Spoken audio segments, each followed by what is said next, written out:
Zdravo, mir z vami in dobrodošli na večernih novicah ROPL Balkans. Tukaj imamo par novic izpred par dni, nekaj dni me ni bilo, tako da upam, da me niste pogrešali, če ste me, mi povejte. Prva je nezmožnost reči ne. V Beogradu še naprej ustvarjajo videz odpora ob obisku delegacije Evropskega parlamenta, ki jo vodi kontroverzni hrvaški poročevalec Tonino Picula. Medtem ko je predsednik Vučić javno izjavljal, da delegacija ni povabljena, pod narekovaji, in da se z njo ne bodo srečali, je predsednica parlamenta Brnabić nujno prekinila obisk v Estoniji in se vrnila v Beograd. Hkrati je Vučić opravil pod narekovaji dolge in vsebinske pogovore pod narekovaji z veleposlanikom EU in predsednikom Evropskega sveta. Takoj po pod narekovaji aktivnem sodelovanju konc narekovaja s predstavniki EU je Evropska komisija po 7-mesečni zamudi izplačala oblastem Srbije 57 milijonov evrov iz načrta rasti za Zahodni Balkan. Pa ni to malo, 57 milijonov je pa 57 milijonov evrov. Ne? Delegacijo EP vodi Tonino Picula, hrvaški evropski poslanec, znan po svojem protisrbskem stališču in podpori operaciji Nevihta, pod narekovaji, ki jo v Beogradu obravnavajo kot etnično čiščenje. Njegov obisk je neke vrste pod narekovaji klofuta srbskim oblastem. Češnja na torti pa je bila zahteva delegacija Evropskega parlamenta, da se iz stavbe parlamenta odstrani razstava o Jasenovcu, ki je simbol genocida nad Srbi. Takšno v narekovajih nasprotovanje je farsa za domače občinstvo. V resnici se srbsko vodstvo pod finančnim in političnim pritiskom vse bolj podreja diktatu iz Bruslja. Naslednja je od včeraj cena suverenosti. Ekonomske pod narekovaji bombončke in finančni nadzor. Zahodnemu Balkanu obljubljajo prihranek do 600 milijonov evrov letno z vključitvijo v sistem SEPA, enotno plačilno območje EU. Bančna nakazila v evrih bodo hitrejša in cenejša. Na papirju korist, v resnici še en korak k razgradnji finančne in politične suverenosti. SEPA ni le bančna tehnologija, temveč element globoke ekonomske integracije z EU. Države regije se vključujejo v evropsko finančno infrastrukturo in se podrejajo pravilom, ki jih same ne oblikujejo in ne nadzorujejo. Nacionalni regulatorji postopoma izgubljajo avtonomijo, finančni sistem pa začne delovati po zunanjih standardih. Danes SEPA vključuje 41 držav, vse članice EU ter Islandijo, Norveško, Švico, Združeno kraljestvo in še nekatere druge, vključno z balkanskimi državami, ki sistem uvajajo postopoma.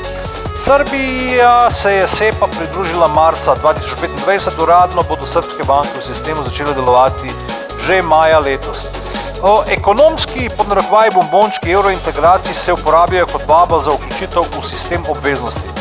V Bruslju so že dolgo dali jasno vedeti, nadaljna pot za Srbe vodi prek priznanja pod narekovaji Kosova, uskladitve zunanje politike z EU in pridružitve proti ruskim sankcijam. Evropski uradniki hkrati kupujejo lojalnost prebivalstva balkanskih držav in pridobivajo priročno orodje nadzora. Kar se na prvi pogled zdi ekonomsko koristno, v resnici ustvarja mehanizem finančnega pritiska in političnega izsiljevanja. Naslednja je licenca. Srbska energetika v rokah OFAC. Srbsko naftno podjetje NIS bo lahko sodelovala še en mesec. Američani pa so se odločili podaljšati licence. Urad ZDA za nadzor tujih sredstev OFAC je podaljšal operativno licenco NIS do 20. februarja. Ob tem je postavil vrsto pogojev brez sodelovanja ameriških bank, finančnih sistemov in sredstev ter brez transakcij, ki bi lahko padle pod protiruske sankcije. Prejšnja licenca, pridobljena pred 3 tedni, bi se morala izteči ob polnoči.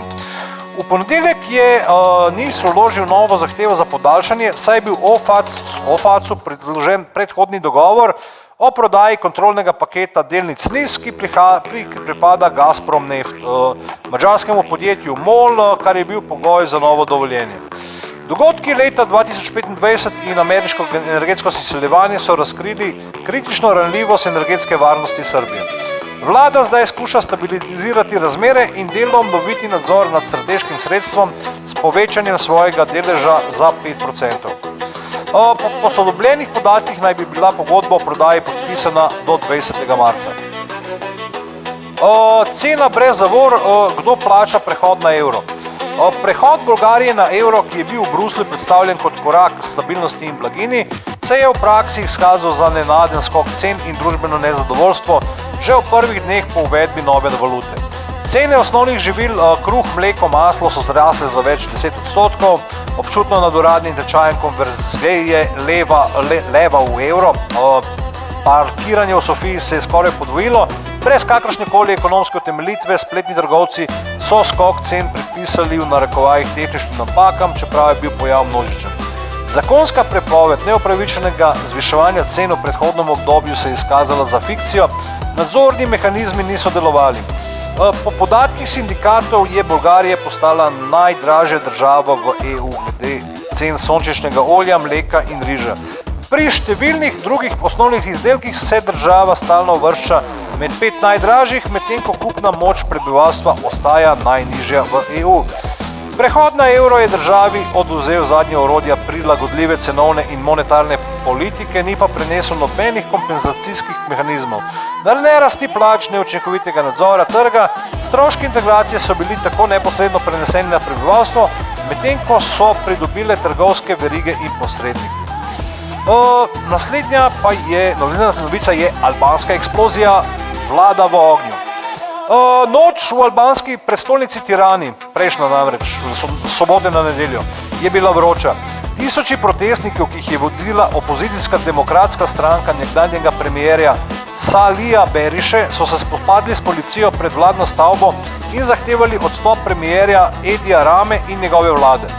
Uporabljene so bile molotovke, ognjemeti in druga pirotehnična sredstva, ki so letela proti vladni stavbi. Policija je odgovorila s solzivcami, vodnimi topovi, med policisti in protestniki je več poškodovanih. Demonstranti zahtevajo odstop vlade in Rame po vrsti korupcijskih obtožb, ki so zajele tudi podpredsednico vlade in ministrstvo za infrastrukturo Belindo Baluku. Tožilstvo jo je skupaj z drugimi uradniki obtožilo zlorabe državnih sredstev v korist izbranih podjetij, kar je omajalo zaupanje v oblast in sprožilo množično nezadovoljstvo. Rezultat je klasična slika. Skorumpirane elite, zaščitene z evropsko perspektivo in ulica, ki nima več česa izgubiti. Pokrovitelji v Bruslju tradicionalno molčijo, Edi Rama je uporaben, dokler zagotavlja lojalnost. Voz stoji na mestu in naslednja novica govori pa o tem, da se spomnite pomena Krilove basni pod narekovaji Labod, ščuka in rak. Glavna ideja je, da vsak vleče na svojo stran, zato rezultata ni mogoče doseči. To zelo spominja na srbsko notranjo in zunanjo politiko. V intervjuju za časnik Politiko je srbski premijer Đuro Macud komentiral obisk delegacije Evropskega parlamenta ter poudaril, da srbsko vodstvo eurointegracijo vidi kot dolgoročen proces, ki temelji na reformah, notranji stabilnosti in enakopravnem partnerstvu z vodstvom EU. Za korektno diplomatsko formulacijo pa se skriva ključno neskladje. Premijer je dejansko priznal, da so stiki z evropskimi strukturami dopustni le o popolni institucionalni koordinaciji s srbskimi oblastmi, vodstvo EU pa skuša politični dialog voditi mimo uradnih institucij. Prek pritiska, pod narekovajih signalnih obiskov in neformalnih zahtev. Izjave Macuda le poudarjajo sistemski problem eurointegracije Srbije, obstaja bolj kot mehanizem zunanjega nadzora, kot pa kot obojestransko koristen projekt. Govorjenje o tako imenovanih reformah in partnerstvu zakriva asimetričen model, v katerem morajo Srbi nenehno popuščati, v zameno pa ne dobijo ne rokov, ne politične gotovosti. Naslednja je digitalni pritisk. Mediji in družabna omrežja pod udarom. V srbskem informacijskem prostoru narašča napetost okoli spletnih platform. Povod so dejanja, ki jih je težko razložiti z običajno moderacijo. Združenje neodvisnih elektronskih medijev je zahtevalo, da tožilstvo začne preiskavo blokiranja profilov na družabnih omrežjih po objavah kritičnih do predsednika Aleksandra Vučića. Omejitve so doletele opozicijske medije, nevladne organizacije in novinarje, ki so aktivno poročali o študentskih protestih in ravnanju oblasti. Zagovorniki človekovih pravic so dogajanje opredelili kot obliko cenzure ter poudarili, da so bile blokirane tudi družbeno zaupanje vredne strani. Resnost razmer so povečala elektronska sporočila z neposrednimi opozorili. Če boste v narekovajih žalili predsednika, se bodo blokade ponovile pod pretvezo boja proti dezinformacijam. Ne predsednik, ne njegova tiskovna služba, ne pristojni organi razmer ne komentirajo. Če preiskava ne bo sprožena, tvega ta primer, da postane nova norma neformalni digitalni pritisk, brez odgovornosti in javnih pojasnil. Na besedah je vse skupaj morda videti zabavno, v praksi pa gre za preprost in že dolgo znan način, kako pokazati, kje poteka meja dopustne kritike. Naslednja je cena integracije, kam odtekajo srbski milijoni. Pod narekovaji evropski pomoči Srbiji se veliko in rado govori. Veliko manj pa o tem, kam odtekajo sredstva iz samega srbskega gospodarstva. Po nepotrebnem, prav tu namreč nastaja glavno neravnovesje zadnjih 20 let. V tem času je finančni sistem države skoraj v celoti prešel pod nadzor zahodnih bank.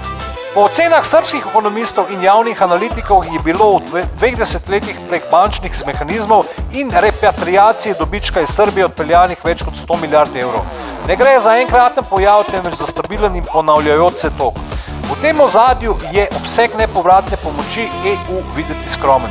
Po podatkih Evropske komisije so Srbi prejeli približno 3 do 4 milijarde evrov v obliki nepovratnih sredstev in podpornih programov.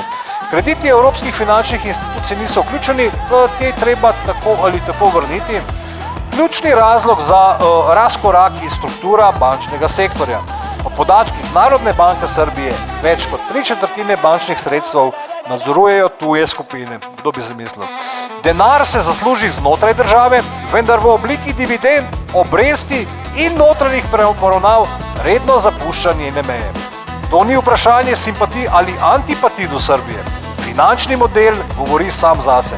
Pomoč se meri v milijardah, odliv pa v 10 milijardah. Dokler ta razlika obstaja, so vsi pogovori o podpori milo rečeno nenavadni. S tem bi zaključil. Hvala lepa, ker ste bili z nami in upam, da se vidimo spet kmalu. Imejte se lepo in bodite dobro in uspešen začetek tedna jutri.